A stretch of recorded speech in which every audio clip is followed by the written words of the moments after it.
Okay, bigyan natin ng reaction, opinion ngayon itong post ng ang balita ngayon.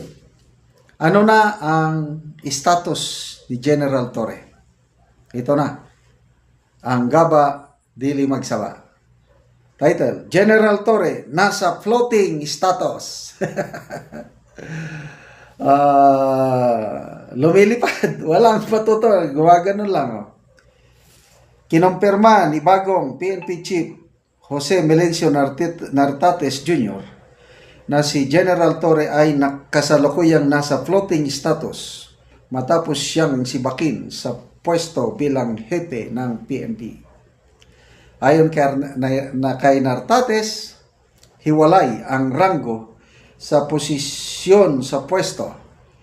Kaya kahit may mas mataas na ranggo si Torre, wala itong hadlang sa pagganap ng tungkulin ng bagong hepe.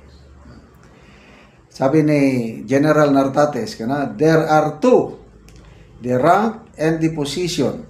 Magkaiba po yun. If you are designated in that position, whether you are not still holding the rank, it's okay po, for as long as you can discharge your function.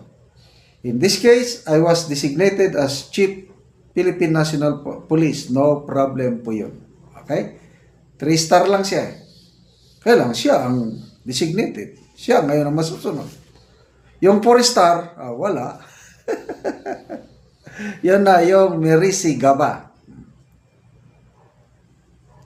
Sa tanong kung ano ang gagawin niya kay Torre, paliwanag ni Nartates, well, he has been relieved as the chief and then ako yung chief.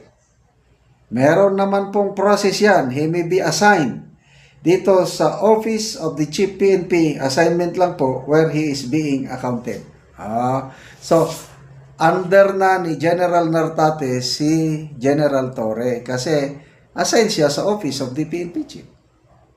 Magpakipakita lang ba doon? Makikapi-kapi? I don't know kung maganda siyang relationship, ay pwedeng magkapi-kapi. Kaya lang, I don't believe so na magpunta siya doon na magkapi-kapi for accounting purposes lang. So, nangyari na pala yan nung PNP Chief si Senator Lacson, sinalaysay niya. Ang pinalitan niyang PNP Chief, nakalimutan ko na, mas senior sa kanya ng 4 years sa PMA. Tapos matagal pa bago mag-retire. So, ang inalis nga PNP Chief, inalis ni President Erap Estrada, ayaw mag-retire. So, nandun lang siya sa Camp Crame. Siya pa ang tumira sa White House, yung tirahan ng PNP Chief. Ayaw malis eh. 4 years senior, class 71 si General Lacson, so ito, class 67. Tama ba? 7, 68, 69, 70, ayan, 67. Ayaw malis. Pinabayaan lang din daw ni General Lacson nun. Pinabayaan lang niya. I don't know kung saan tumira si General Lacson. He performed his job as PNP Chief, 3-star General. Matagal-tagal daw. Hindi daw kinausap ni General Lacson yung inalis na PNP Chief. Pinabayaan lang daw niya hanggang sa nagtagal, siguro na naumay o nagsawa na rin yung 4-star general, kusang loob na lang siyang nag-retire, early retirement, but after so many months. Yun.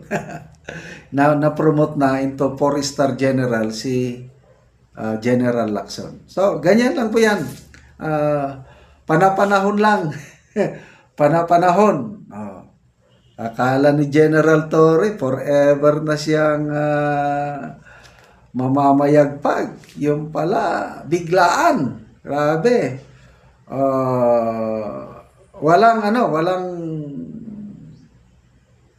Walang nag-akala na ganito ang mangyari kay General Torre. Ako, nakita ko lang na may problema. Yung hindi niya pagsunod sa utos ng NAPOLCOM, sabi ko, problema ito. Ano kaya mangyari? Ganon, pataasan ng ihi. Hindi ko akalain nahahantong sa sisipakin siya ng unceremoniously. Grabe naman yung ginawang gano'n. Sobra.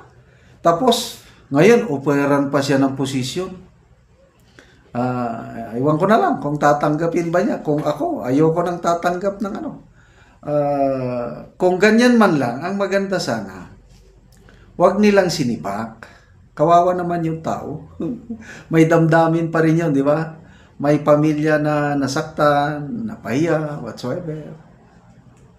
So, kinausap na lang sana na kung ako ang presidente, tinawag ko, ganito, tatanggalin kita, kaya lang, I will give you an honorable exit.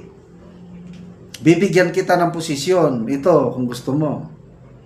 Para hindi ka mapahiya, resign. Ang dahilan mo lang para tanggapin mo ang ang posisyon na ito. So happy ang lahat kung gano'n. At least hindi naman kawawa sa taong bayan ang imahe ni General Torre na sikat na sikat, kunuhay, nakasakay yung convoy niya. Grabe yung convoy niya. Last glorious moment ng PNP chief yung convoy. Parang presidente, sobra pa sa presidente. Yun pala, after ilang araw, sisibakin na siya. So, good luck po, General Torre. Sana, magawa nyo ang tamang desisyon kung mag-retire na ba kayo, tatanggapin nyo ang offer, or stay behind. Pwede lang din. Matagal-tagal pa naman ang serbisyo. Tatanggap ka ng eksaktong sweldo ng 4-star general. Magkano bang sweldo ng 4-star general? Estimate ko lang ito Baka aabot na ng 200,000 per month ang sweldo ng isang 4-star general. Okay. Salamat mga kaibigan sa inyong pagsubaybay sa ating channel. Nakakatulong kayo ng malaki sa tribong Talanding ng Bukidnon dahil ang sweldo natin sa channel na ito ay pantulong sa tribo. Namimigay tayo ngayon ng mga libreng yero at pako para makapagpatayo ang tribo ng mas maayos na tirahan. Panoorin niyo ang video na ito.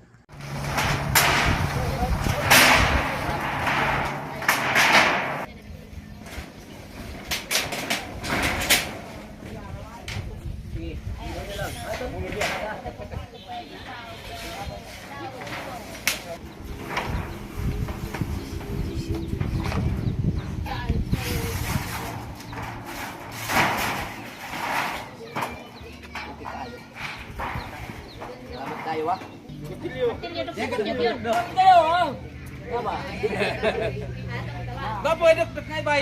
Bapo. Oh, bay tapara. Salamat kay sir sa inyong gihatag na nalangin. Sino bang?